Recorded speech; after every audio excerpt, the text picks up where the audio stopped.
Corona guideline का पालन करते हुए अंबे माता मंदिर में आयोजित हुई नवरात्र अष्टमी और नवमी की पूजा। आर्यभट्ट कॉलेज, अजमेर का number 1 private engineering college, A grade ranking by BTU Bikaner, best infrastructure, excellent teaching methodology, skill based learning, model laboratories, sports academy for students, admissions open, BTech, MTech, polytechnic, free education for SC/ST, up to ₹30,000 covid special scholarship. Visit our corporate office near सूचना केंद्र circle, husband school campus, Ajmer. शारदीय नवरात्र की अष्टमी और नवमी पूजा के दौरान corona का व्यापक असर देखने को मिल रहा है। बजरंगगढ़ के पास स्थित अंबे माता मंदिर में जहां हर साल अष्टमी और नवमी के दिन मां दुर्गा की भव्य पूजा के साथ भजन संध्या का आयोजन और भंडारा किया जाता था, वहीं इस बार श्रद्धालुओं को मंदिर में प्रवेश की आज्ञा भी नहीं मिल पा रही है।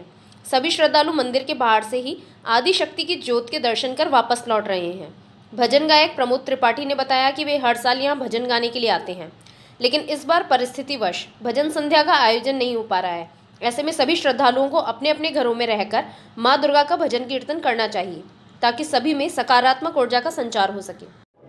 जय माता की। इस तरह की व्यवस्था की आज माता जी के यहाँ जिस प्रकार की आज सवेरे प्रातः से सूर्य जो उगान हुआ था उस समय अष्टमी थी, उसके बाद में जैसे नौमी का है, तो इस प्रकार माता के यहाँ दोनों चीज़ ही रखी गई है।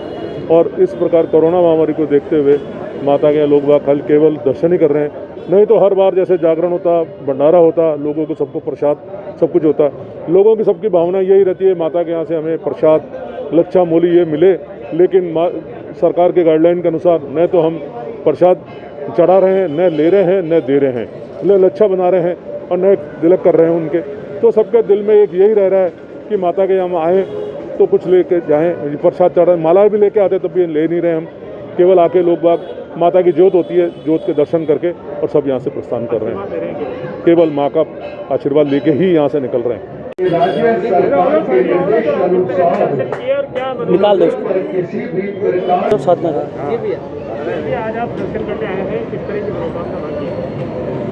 देखिए, मेरी मनोकामना यहाँ पर यही है। सबसे पहले बता दूं कि मैं इनका बहुत एक छोटा सा सेवक हूँ, प्रमोद त्रिपाठी नाम है मेरा, और मेरी मनोकामना हमेशा से यही रही है कि बस ये अष्टमी की जो तारीख होती है वो मेरी यहीं बीते, और मैं कहीं भी रहूँ दुनिया में, माँ मुझे हर साल इस दिन यहाँ पर बुला ले, चाहे मैं भजन गाऊँ या नहीं गाऊँ। मैं एक भजन गायक हूँ, हमेशा यहाँ आता हूँ, मैं भजन गाता हूँ, माँ को अपने प्यारे प्यारे भजन सुनाता हूँ। लेकिन सब स्थिति परिस्थिति को देखते हुए आज वो भजन संध्या नहीं हो पाई है, तो मुझे नहीं लगता है कि उससे कोई फ़र्क पड़ता है। कोई बात नहीं, माँ है और हम हैं, कोई बात नहीं, बड़ा अरेंजमेंट नहीं है तो जैसा भी है हम वैसे भजन सुनाएंगे, मन से सुनाएंगे, 2 लोगों में सुनाएंगे, 4 लोगों में सुनाएंगे। हाँ, लेकिन मेरी मनोकामना ये है कि मेरी अष्टमी की जो तारीख है वो यहाँ मनती रहे और मैं ऐसे ही आता रहूँ। जय माता दी। क्या लगता है भजन नहीं होने से, आप जैसा बता रहे हैं कि लोगों को फर्क पड़ता है, आपको फर्क पड़ता है, तो भजन होना कितना ज़रूरी है लोगों को? देखिए, भजन संध्याएँ होना इसलिए ज़रूरी है क्योंकि एक बूस्टर की तरह काम करती हैं ये। मतलब आदमी के अंदर कितनी नेगेटिविटी फैल गई है, इसके लिए भजनों का होना ज़रूरी है। सभी मन से बहुत दुखी हैं, तो थोड़ा सा समय जो निकाल के आते हैं माँ के दरबार में लोग बैठते हैं, तो उससे उनका मन अच्छा होता है और उनकी मनोस्थिति सही हो जाती है। तो भजन होना तो देखिए बहुत आवश्यक है, और बाकी नहीं हो रहा है तो आप अपने हिसाब से कीजिए, घर में बैठिए, कैसे भी कीजिए, आनंद लीजिए, उसका कोई रोक टोक नहीं है। तो मैं यही कह सकता हूँ, होना बहुत ज़रूरी है और होना चाहिए, धीरे धीरे होने लग जाएगा। लेकिन इसका अभी जो भी सिचुएशन है इसमें हमारा सहयोग करना बहुत ज़रूरी है। जहाँ भी हैं, जैसे भी हैं, मास्क लगाएं, डिस्टेंस बनाए रखें और बस सरकार के नियमों का पालन करें, मैं यही कह सकता हूँ जी। आपका नाम? मेरा नाम प्रमोद त्रिपाठी है और मैं जयपुर का रहने वाला हूँ।